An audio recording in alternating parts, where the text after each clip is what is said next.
What's up, gamers? I'm here today with the MagicX 040 courtesy of Lit NXT, and I have to ask you, are you ready? The game has started. But seriously, is this a horizontal or a vertical handheld? I don't know, but let's get into it. Now, even though Lit NXT did provide this for a review, it's not a sponsored video, so all of my thoughts are 100% honest and my own when it comes to this device. However, you will find some affiliate links in the description below if you want to pick this up and support the channel at the same time at no added cost to you. And I have already opened this previously and played it, but I wanted you to have that unboxing experience today. So here we go. On the top of the box, you're going to see that this is an Android device with a touchscreen, and that makes this very unique in the sub $100 category. We don't see this very often. Inside the box, we of course have the device and a sticker telling us how to get in touch with them through Discord, as well as an instruction manual here on the bottom and a charging cable. That's a USB-A to USB-C cable right there. And then getting to the device itself, here we go. Shing!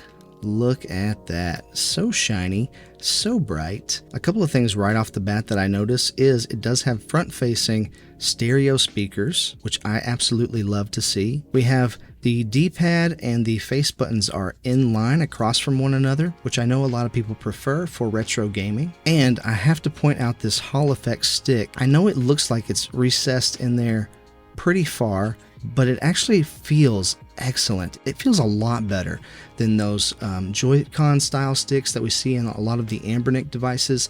This feels more on par with a Retroid Pocket device like the Mini or the 5. I absolutely love the way that this stick feels. And before somebody says something about it in the comments, I'm going to just go ahead and tell you, no, I'm not going to be removing the plastic covering on the screen, because to me, that's like a free screen protector, and I'm going to keep that on as long as I can. And one other thing of note is that it does have a vented area here in the back just to let some of that heat out. Now, this is not actively cooled, but it's nice to see that it can be passively cooled through this vent right here on the back. And going around the device, we have the volume up and down on the left side. There's nothing on the bottom.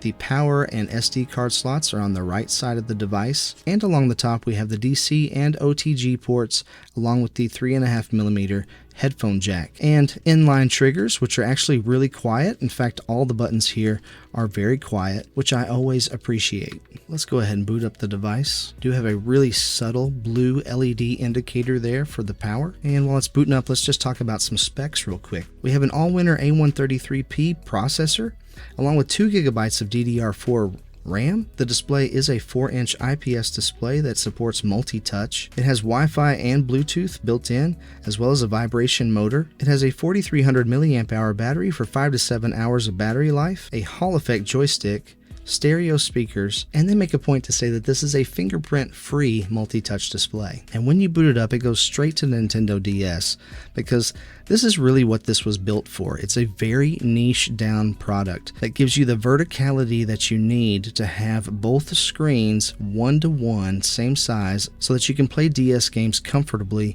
with touchscreen support. And I think it's pretty cool that they were able to take the all-winner A133P and get Android running with a touchscreen on here for flawless DS performance. Of course, vertical arcade shooters are going to look really great on this as well. In fact, I'm going to start there just for the heck of it and just see what the classic 1941 looks like on this. The D-pad and the face buttons both feel quite good. I don't know if this is going to come across on camera or not, but the colors are actually really great, and being able to see all the little bullets and stuff coming at your ship is definitely a huge bonus, because you've got just a better viewing area with this vertical screen. A lot of times with the 4x3 displays that we get on these things, it can be really hard to play some of these old vertical shooters because you just can't see what's coming at you very well. Now, to exit, you can hit this rectangular button up here to go to your quick menu, or you can just hold it down to go straight back to the main menu in Android. So vertical shooters are a huge check, A-OK, looks great, feels great, no complaints there. But before we get to the main event, which of course is the DS, let's look at a couple of other things because this definitely isn't a perfect screen for all systems. For example, the 3:2 aspect ratio of the Game Boy Advance you can see is only using just over a third of the screen, which leaves the rest of this just doing nothing. Of course, there's nothing you can do about that. That's just where it fits. Now, it controls and plays just fine. You're going to get 60 FPS out of any of these titles, but this is going to limit your screen size. Instead of, a 4-inch display, which looks and sounds really nice on paper, you're getting more like a 2.5-inch display here. Oh no. And that's totally fine as long as you have the eyesight to be able to see at that size. But I just had to point out that this really is built for other things. It's going to be the same with a system like PSP. Now, PSP had one analog stick, and we have one analog stick here, but that one analog stick may not be very helpful to you if you can't really see what you're doing. Now again, the performance here isn't half bad, but you're looking at less than a 2.5-inch screen here, and at that size, it does get kind of hard to see. But I have to point out how smooth the performance is. You're getting almost 30 frames per second here on GoldenEye on the N64, and I think the performance here is just really something to be proud of, that they were able to pull this off. I mean, even blowing up these barrels, it looks like the frame rate is just as good as it ever was on the N64. So you're getting a comparable original hardware experience, albeit on a much smaller screen. And just to compare that to the 2.8-inch display on the Trim UI Brick, you can see just how much more screen real estate you have on a vertical handheld like this versus the 040. Now, none of that should deter you from wanting a 040, and we're going to talk about who this is for here in a minute. But before we do that, I want to check out the Nintendo DS, because this is where the 040 really starts to shine. And you can see that you can aim here with the touchscreen and run around with the joystick, or use the D-pad to run around, whichever one you would prefer to do. These controls are definitely feel kind of dated in 2025, but this is how the DS was. And it's really cool to see a budget device running this well, playing DS so well with a touchscreen. And of course, I have to throw in a little Super Mario Bros. Now right there, hey, I need a flower? Power me up.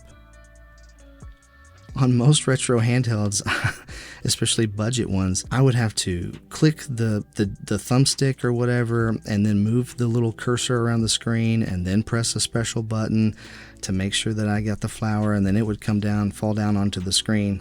But with this, all I have to do is tap, just like you were supposed to do. That's how the DS was designed, to do it that way. And so it's really cool to have that functionality built into a device at this price point. Bada bing, bada bang, bada boom. Again, 100% speed, looking great, touchscreen enabled, colors look excellent. Now while that's running, I do want to do a quick temperature check on the back of this thing here. Right on that thermal exhaust port. Right below the main port. We're at 101 degrees Fahrenheit, and right above it we're actually hotter at 109 degrees. Below it, it is cooler, as well as on the sides where my hands have been, just at 92 and 95 degrees there, and down at the bottom it's even cooler still at 90 degrees. So definitely looks like it gets hottest right at the top for some reason. The screen itself is only 94 degrees, and to put that into some kind of context, the average human temperature is 98.6 degrees.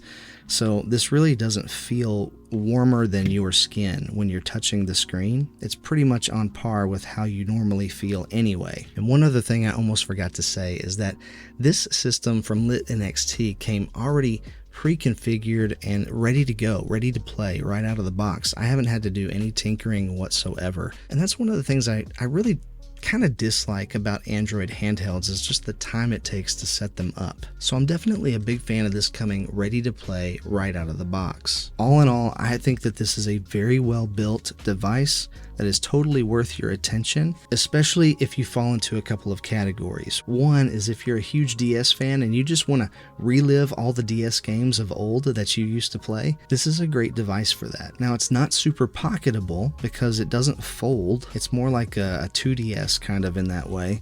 And you can see here how it's quite a bit wider than something like the Trim UI Brick, but this is the first MagicX device that I've tested out, and I have to say that the build quality here I think is really, really good. Another reason you might want this is if you're a little older than that DS generation, maybe you're in that vertical arcade generation. This is going to play all of those games gloriously. And the third person I think this is for is just for the collector who wants to have, the most unique of all the retro handhelds in their collection. I think this definitely falls into that category. As far as I've seen, there's no other handheld like it with a vertical screen like this in a horizontal form factor. It definitely has a niche where it excels, but that's not to say that other systems can't be played on this and perform well. But definitely comment below and let me know your thoughts on the MagicX 040. I think it's an excellently built system that's definitely worth your time to take a look at. But thanks for watching, liking, subscribing, and all that jazz. Stay kind and encouraging out there, and I'll catch you on the flippity flip.